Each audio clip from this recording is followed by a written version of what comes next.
భారీ భద్రత నడుమ కోర్టుకి జైలు కూడా మొన్న జరిగిన లగచర్ల ఇన్సిడెంట్ లో 47 మంది అక్యూజ్డ్ ని సోఫార్ ఐడెంటిఫై చేయడం జరిగిందండి. అంటే వీడియోల ద్వారా కానీ, అక్కడికి వచ్చిన సోషల్ మీడియా ద్వారా కానీ, ఫొటోస్ ద్వారా కానీ, ప్రత్యక్ష సాక్షుల ద్వారా కానీ, ఇంకా చాలా మంది ఐడెంటిఫై కావాల్సి ఉంది. ఈ 47లో ఈ రోజు వరకు 21 మెంబర్స్ని జ్యుడిషియల్ రిమాండ్కి పంపించడం జరిగింది. ఈరోజు 5గురు, మొన్న 16 మంది, నిన్న 16 మంది, ఈరోజు 5గురు. దీంట్లో విశాల్, మహేష్, రమేష్, సాయిలు 4 వ్యక్తులు. ఈ మహేష్ అన్న అతను సురేష్ రాజు యొక్క ఓన్ బ్రదర్.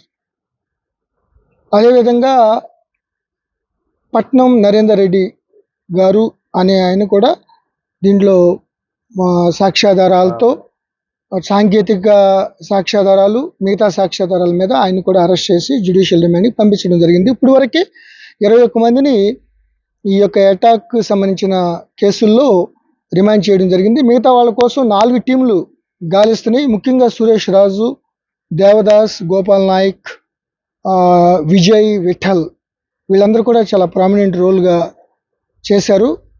దీనిలో మా యొక్క ఇన్వెస్టిగేషన్, ఈ రోజు వరకు జరిగిన ఇన్వెస్టిగేషన్లో సాంకేతిక పరంగా మిగతా ప్రత్యక్ష సాక్షులు, పరోక్షమైన అనాలిసిస్ అన్నీ కూడా చేసిన దాన్ని బట్టి 42 మంది ఫస్ట్ మేము ఐడెంటిఫై చేసిన దాంట్లో 19 మందికి ల్యాండ్ లేదండి. 19 మంది ఈ యొక్క టీజీఐఐసి ద్వారా ఎక్విజిషన్ కోసం కలెక్టర్ గారు, కడా స్పెషల్ ఆఫీసర్ గారు, అడిషనల్ కలెక్టర్ గారు ఏదైతే పబ్లిక్ ఒపీనియన్ కోసం చెప్పారో 19 మంది ఈ యొక్క దాడిలో పాల్గొన్న 19 మందికి ల్యాండ్ లేకపోవడం కానీ, లేకపోతే 1-2 ఎకరాలు ఉన్నా కూడా వాళ్ళు దే ఆర్ నాట్ లూజింగ్, ఆ యొక్క నోటిఫికేషన్లో వాళ్ళు లేరు. సో సంబంధం లేకుండా వచ్చారు వాళ్ళు. అన్నిటికన్నా మించింది ఏంటంటే, ఎవరైతే ఈ మహేష్, సురేష్ రాజ్ అనేవాళ్ళు మెయిన్గా దాడికి కలెక్టర్ గారిని ఒక ట్రాప్ లాగా తీసుకుని వెళ్ళాడు, అతను కూడా they are not losing land. Suresh Raju కానీ, వాళ్ళ బ్రదర్ ఈరోజు అరెస్ట్ చేసిన మహేష్ కానీ, వాళ్ళు ఈ యొక్క నోటిఫికేషన్ టీజీఐసి ల్యాండ్ ఎక్విజిషన్లో భూమి కోల్పోవడం లేదు. అసలు ఆ నోటిఫికేషన్లో వీళ్ళది లేదు. 2-3 ఎకరాలు, 3 ఎకరాలు ఎంత ఉందని చెప్తున్నారు కానీ, బట్ అది దీంట్లో లూజ్ అవ్వట్లేదు. అయినప్పటికీ వాళ్ళు వచ్చి కలెక్టర్ గారిని ఏదో మాటలు చెప్పి తీసుకెళ్ళటం అనేది మేము ఏదైతే ముందు నుంచి అనుమానిస్తున్నామో ఇది ఒక ముందస్తు ప్రణాళిక, కుట్రలో భాగంగా వీళ్ళు కావాలని చేయడం జరిగింది. అదేవిధంగా లగచర్లలో మేము ఇన్వెస్టిగేషన్లో ఫస్ట్ 57 మందిని అదుపులో తీసుకున్నాం. వాళ్ళందరినీ ఎంక్వైరీ చేసి మొత్తం సోషల్ మీడియా కానీ, ఇటు వీడియోగ్రఫీలో చూస్తే మెజారిటీ పీపుల్ లగచర్ల వాళ్ళే, వాళ్ళు ఫార్మర్స్, వాళ్ళకి సంబంధించిన వాళ్ళు దీంట్లో ఈ దాడిలో పాల్గొకపోగా దాడి చేస్తున్న వాళ్ళని నిలువరించారు. వాళ్ళు ఇట్లా కరెక్ట్ కాదు, కలెక్టర్ గారి మీద ఇట్లా పోలీసుల మీద దాడి చేయడం కరెక్ట్ కాదని. సో ఇవన్నీ కూడా ఈ యొక్క ఇన్వెస్టిగేషన్ ఇంకా కొనసాగుతుంది. ఈ 3 కేసులు, 25వ తారీఖున ఇంకొక కిడ్నాప్ కేసు, ఈ 4 కేసులు ఫర్దర్గా ఎవిడెన్స్ కలెక్ట్ చేస్తున్నాం. ఇప్పటికే చాలామందిని ఐడెంటిఫై చేసాం. వాళ్ళ కోసం 4 టీంలు గాలిస్తున్నాయి. అతి త్వరలో కూడా అందరినీ పట్టుకోవడం జరుగుతుంది. ఇంకా ఇంకా కొంత టెక్నికల్ డేటా, కాల్ డేటా రావాల్సి ఉంది. ఇంకా డీప్గా మేము ఎంక్వైరీ చేస్తున్నాం. డ్యూ కోర్స్ ఆఫ్ ఇన్వెస్టిగేషన్లో మేము ఫర్దర్గా యాక్షన్ తీసుకోవడం జరుగుతుంది. ఇప్పుడు కూడా నేను నిన్న చెప్పినట్టు ఎవరిని వదిలిపెట్టే ప్రసక్తి లేదు. నేర చరిత్ర ఉందని తెలిసింది సార్, పోలీస్ ఇన్వెస్టిగేషన్ వెళ్ళాల్సింది. అతను ఎప్పుడూ చాలా మైనర్గా ఉన్నప్పుడే అంటే చదువుకున్నప్పుడే ఏదో రేప్ కేసులో ఉన్నాడు, అది మేనేజ్ చేశాడు అనేది వెరిఫై చేస్తున్నారు. ఎందుకంటే ఒకసారి రేప్ కేసులో ఎఫ్ఐఆర్ అయితేనే అతను ఆ రికార్డ్స్, క్రైమ్ రికార్డ్స్లో ఉంటుంది. So nobody is telling. But అతను కానీ, దేవదాస్ కానీ వాళ్ళు ఇక్కడ ఉండకోకుండా మొన్న వచ్చి ఇన్వెస్టిగేషన్లో చాలా చాలా కీలక పాత్ర వహించారు. సో సార్, నరేందర్ రెడ్డి దీంట్లో ఈ కేసులో పూర్తిగా బాధ్యత మీరు అనుకుంటున్నారా? అసలు నరేందర్ రెడ్డిని అరెస్ట్ చేయడానికి ఏమేమి కారణాలు మీ దగ్గర దొరికింది సార్? అంటే ఇన్వెస్టిగేషన్ ఆధారాలు దొరికినాయి కాబట్టి అరెస్ట్ చేయడం జరిగింది. అరెస్ట్ చేసి ఆధారాలు ఉన్నాయి కాబట్టి ఆయన జ్యుడిషియల్ రిమాండ్కి వెళ్ళడం జరిగింది. ఇప్పుడు ఆల్రెడీ చాలా ఆర్గ్యుమెంట్లు అయినాయి ఆ రిమాండ్ ఛాలెంజ్ చేస్తూ. Okay. Honourable court appreciated hour investigation what ever సాంకేతికంగా కానీ సాక్ష్యాధారాలు కానీ ఉన్నాయి కాబట్టే ఆయన జ్యుడిషియల్ రిమాండ్ పంపించడం జరిగింది. అంటే మెయిన్ గా కుట్రదారులు ఎవరు అనుకుంటారు, ఎవరు చేసే ఇప్పుడు వరకు ఈ రోజు వరకు నిన్నటి దాకా మన సురేష్ అనుకున్నాం.